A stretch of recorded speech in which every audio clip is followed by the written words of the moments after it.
Hi friends, আশা করি তোমরা 2024-এর এই ডাব্লিউবিসিএস প্রিলিমস পরীক্ষাটি যথেষ্ট ভালো দিয়েছো।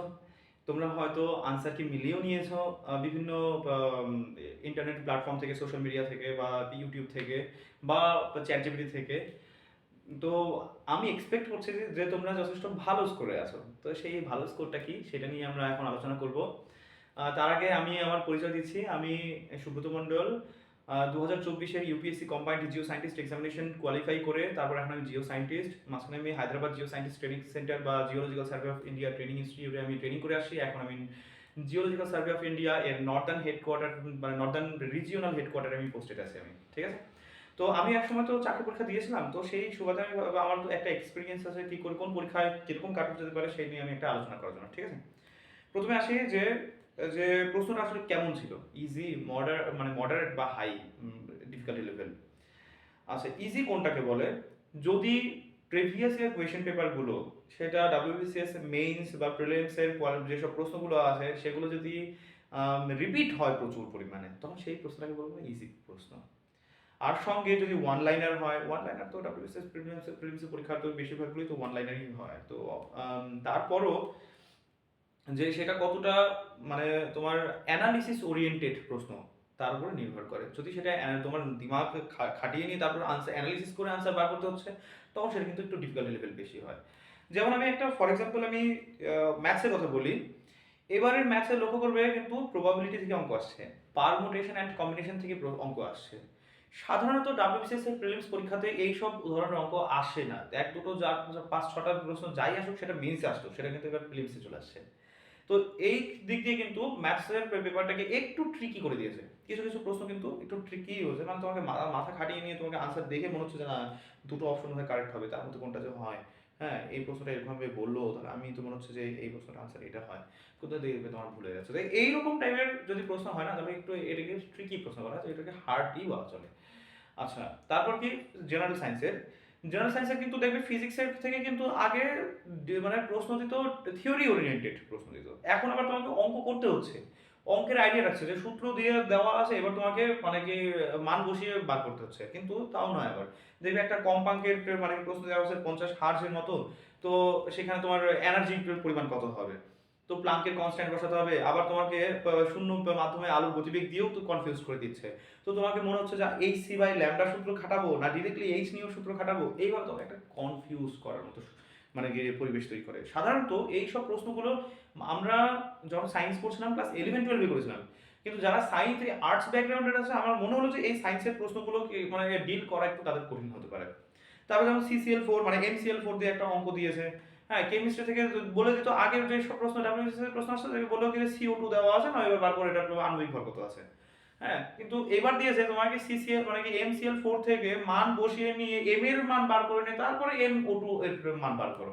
তো এটাকে আমি সাধারণত এইসব প্রশ্ন আমি এক্সপেক্ট করি যেগুলো মেইনসে সাধারণত আসার কথা, এগুলো আসছে এবার প্রিলিমসে। তো সায়েন্সের প্রশ্নগুলোকে ডিরেক্ট প্রশ্ন আসেনি এবার, মানে আবার রিপিটেডও খুব কম আসছে এবার প্রশ্ন। 2023-এর যে কাট অফটা আসছে তার মানে ওখানে একটু ট্রিকি প্রশ্নও ছিল, ওখানেও ছিল। এখানে কিন্তু আমি মানে ট্রিকি প্রশ্নই কিন্তু বেশি দেখলাম সেই পার্সপেক্টিভে। আমি যদি চিন্তা করি এমনিতে প্রশ্ন আমি আমার কাছে প্রথম প্রথম মনে হয়েছিল প্রশ্নটা সহজ, কিন্তু আমি আরো বাদু চারজনের সঙ্গে কথা বললাম, তাতে বুঝলাম যে না, এই মানে আঙ্গিকে যদি প্রশ্নটাকে আমি দেখা যায় তাহলে আমাকে শুধু একটা স্টেটের 10,000 জনকে মেন্সকে পাঠাচ্ছে, তো সেখানে কি পরিমাণ কম্পিটিশন হতে পারে সেটা আমাকে ভাবতে হবে। তো আমার কাছে মনে হলো সায়েন্স পেপারটা সবার জন্য নয়। অঙ্কের মধ্যে যেগুলো আমরা ক্লাস 11-12-এ অঙ্ক করেছি, যেসব মানে আমি তো 2015-তে আমি এইচএস দিয়েছি, তো তখন আমরা অঙ্ক পারমুটেশন কম্বিনেশন বা হচ্ছে তোমার প্রবাবিলিটির অঙ্কগুলো এগুলো আমরা ক্লাস 11-12-এ করেছি। ওই আইডিয়া আমাদের এখানে ছিলও না। হ্যাঁ, তো সেখানে তোমাদের একটু প্রবলেম হতে পারে, কিছু কিছু আবার আবার কনসেপচুয়াল প্রশ্ন দিয়ে দিয়েছে আবার। যেমন ধরো যে মাইক্রো মানে তোমার হচ্ছে যে অ্যান্টিবায়োটিক দিয়ে তুমি ভাইরাসকে তুমি মানে কি যে ট্রিট করতে পারবে কিনা। আমরা যেমন ক্লাস 11-12-এ আমি যখন পড়েছিলাম তখন দেখলাম যে যেমন অ্যান্টিবায়োটিক, ব্রড স্পেকট্রাম অ্যান্টিবায়োটিক, হ্যাঁ, ন্যারো স্পেকট্রাম অ্যান্টিবায়োটিক এসব পড়েছিলাম। সেখানে আমরা ফাঙ্গাস, ব্যাকটেরিয়া এইসবের উপর আমরা ট্রিট করতে দেখেছি, কিন্তু ভাইরাসের ক্ষেত্রে দেখি নাই। ভাইরাসকে অনেকে সব সেল হিসেবে কল্পনা করবে, হ্যাঁ, ভাইরাসের মধ্যে যে ভেতরে যে মানে কি যে জেনেটিক ম্যাটেরিয়াল দিয়েই শুধুমাত্র ওর মেইন পার্টটাই হচ্ছে জেনেটিক ম্যাটেরিয়াল, বাকিগুলো সেল টেলকে হাঁটাও, ও মাইটোকন্ড্রিয়া ওসব কিছু নেই।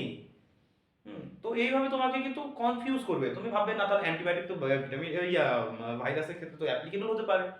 হ্যাঁ, তারপর যেমন হচ্ছে ক্লাব আবারও তোমাকে জাইগোটিন প্যাকাইটিন এইসব দশা অ্যানালিসিস করতে দিয়ে দিয়েছে, মানে কোষ সেল ডিভিশনের সময় মানে কি কি কি হচ্ছে সেই সব প্রশ্ন দিয়েছে আবার। হ্যাঁ, সাইনাপসিস এইসব প্রশ্নগুলো দিয়ে দিয়েছে, এগুলো ক্লাস 11-12 পড়েছি আমরা।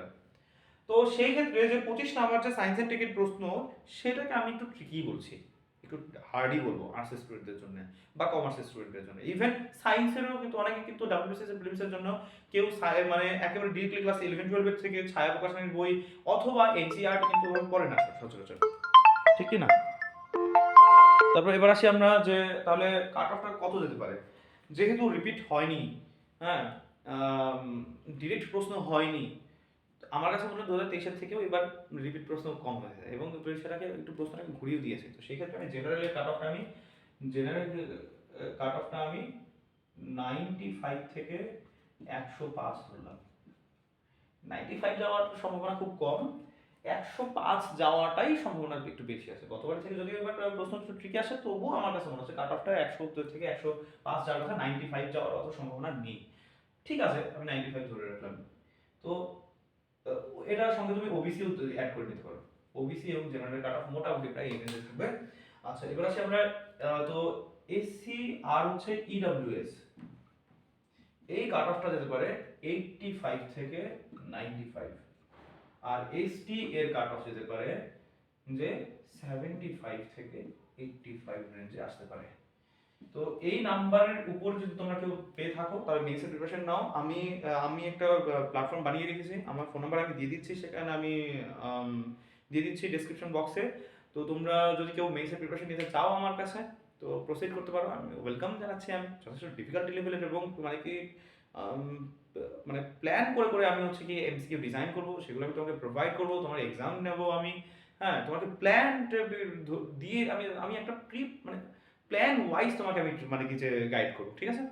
তো তোমরা তোমরা আমাকে আমার সঙ্গে যোগাযোগ করতে পারো, আজ থেকেই যোগাযোগ করতে পারো।